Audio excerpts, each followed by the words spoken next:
I think that one of the most underrated hazards in medicine is that of biohazardous waste. It's a terrible thing for accidentally get HIV, just being careless. Everyone's step is important because someone depends upon them making that right decision in order for others not to get injured.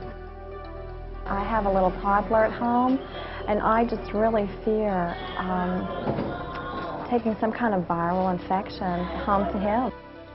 Oh, I fear dying. And I guess everybody will probably fear that. So we have to look for many different viruses, different bacteria, so we have not just a traumatic injury, but a traumatic injury that carries the risk of life-threatening infection. Doctors, medical staffs, nurses, environmental services employees, anyone who comes into contact with biomedical waste harbors some type of fear about being infected with the human immunodeficiency virus, HIV, or hepatitis. If you were exposed to the potentially infectious agents of biomedical waste, even if you aren't found to be infected with HIV, hepatitis, or any other number of life-threatening diseases, the mental anguish and worry can be almost unbearable. Listen to a nurse who was accidentally stuck with a needle and the worry she experienced while waiting for tests to determine if she was infected with either HIV or hepatitis. And I just thought that my whole life was going to come to a screeching halt because was engaged to be married, and I could see that just slipping away from me and never being able to have a family, which was always something that was very important to me. And my whole career could have ended at a screeching halt with one stick of a needle. According to the nurse, she did not contract an infectious disease, but she says the mental anguish and anxiety were an unspeakable price to pay. So what happens if you aren't so lucky? What happens if you're infected with hepatitis B from improperly handled biomedical waste? An epidemiologist for 7 Florida hospitals says, in that group with chronic active hepatitis, a substantial number will go on to develop cirrhosis and die. Another smaller group will develop hepatocellular carcinoma and die of cancer of the liver. What if it's the human immunodeficiency virus that you're infected with?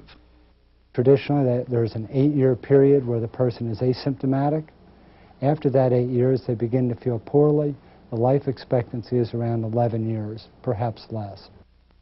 Under the Florida Law and Administrative Code 64E-16, the Florida Department of Health has been given jurisdiction for regulating those who generate, transport, store, or treat biomedical waste. This is one of the most effective, thoughtful laws in the Florida Administrative Code. Since implementation of this code, my experience as epidemiologist at over 7 hospitals has shown an 80% reduction in exposures to hazardous waste. To help protect your health, the health of your coworkers, and the general public, we present this video, The Management of Biomedical Waste under the Florida Administrative Code. In this video today, we'll examine the definition of biomedical waste. We'll review segregation and containment. We'll demonstrate the proper labeling procedures. We'll cover transfer and storage of biomedical waste.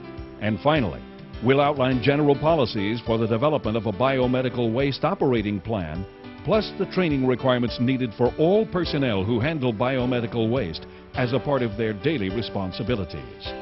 Remember, this video and your training are of little value if you don't follow every rule and prescribed step for the proper management of biomedical waste. Everyone's step is important because someone depends upon them making that right decision in order for others not to get injured. If they don't think it is important for themselves, they should think it's important for the others that may handle the trash bag or the sharps container after them.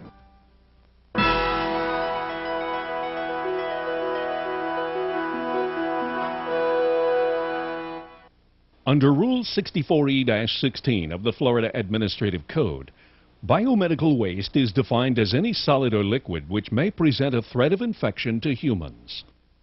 Some examples are non-liquid tissue and body parts from humans and other primates, laboratory waste, blood and blood products, body fluids or materials saturated with blood or blood products, and discarded sharps. All healthcare workers should take precaution to prevent injuries which may be caused by sharps. Sharps are defined as materials that are capable of puncturing, lacerating, or otherwise penetrating the skin. And because there is this danger of puncturing the skin or penetrating the skin layer, they need to be put into an approved sharps container.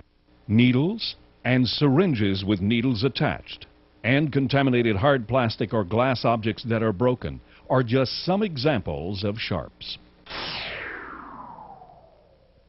Absorbent materials saturated with blood, body fluids, or excretions or secretions contaminated with blood are biomedical waste. Absorbent materials saturated with blood or blood products that have dried, such as this gauze with dried blood from a surgical wound inside this young boy's ankle cast, are also included. Your gauze, your Band-Aid, your cotton ball is a type of absorbent material that under the definition of the code would have to be saturated to be defined as biomedical waste. The code also includes as biomedical waste non-absorbent disposable devices, such as this disposable plastic surgical drape being taken down by the nurse, that have been contaminated with blood, body fluids, or blood-contaminated secretions or excretions and have not been sterilized or disinfected by an approved method. A non-absorbent device would be a pair of gloves, an IV tube, a urine specimen cup, if they were to have the secretions with the blood in it, etc.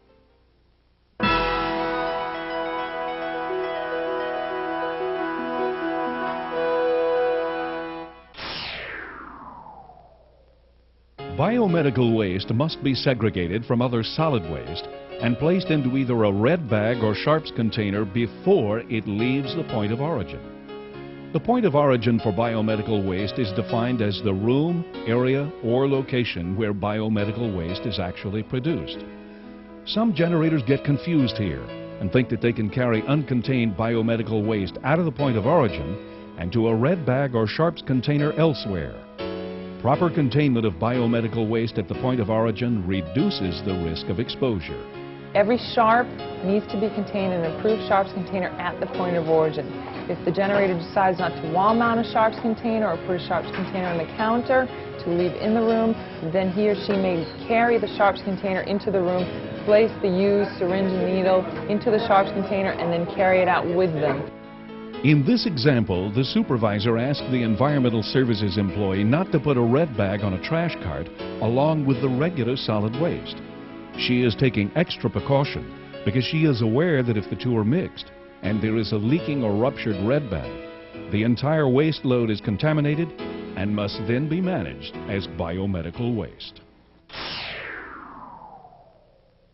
With the exception of sharps, biomedical waste must be packaged in impermeable red polyethylene or polypropylene bags like the one with these IV tubes and other biomedical waste are being placed in. Each bag is to be constructed of polychlorinated-free filler plastics.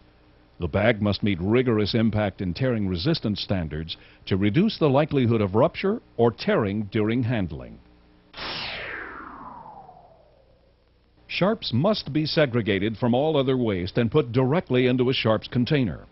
Sharps containers must be designed primarily for the containment of sharps. Sharps containers must be leak resistant, rigid, and puncture resistant. They must bear the appropriate phrase and the International Biological Hazard symbol. It is extremely important not to overfill a sharps container. A sharps container, generally the plastic sharps container, have a designated fill line. The reason for that is to minimize employee exposure and the chances of being stuck from needles or other types of sharps coming out of the container itself. Pressed fiberboard sharps containers must also meet the above standards. Contaminated glass and plasticware that are broken may, at the discretion of the generator, be placed in a double-walled corrugated or solid fiberboard sharps container. However, needles and scalpel blades are prohibited from being placed directly into double-walled corrugated or solid fiberboard sharps containers. Biomedical waste can be stored at the generating facility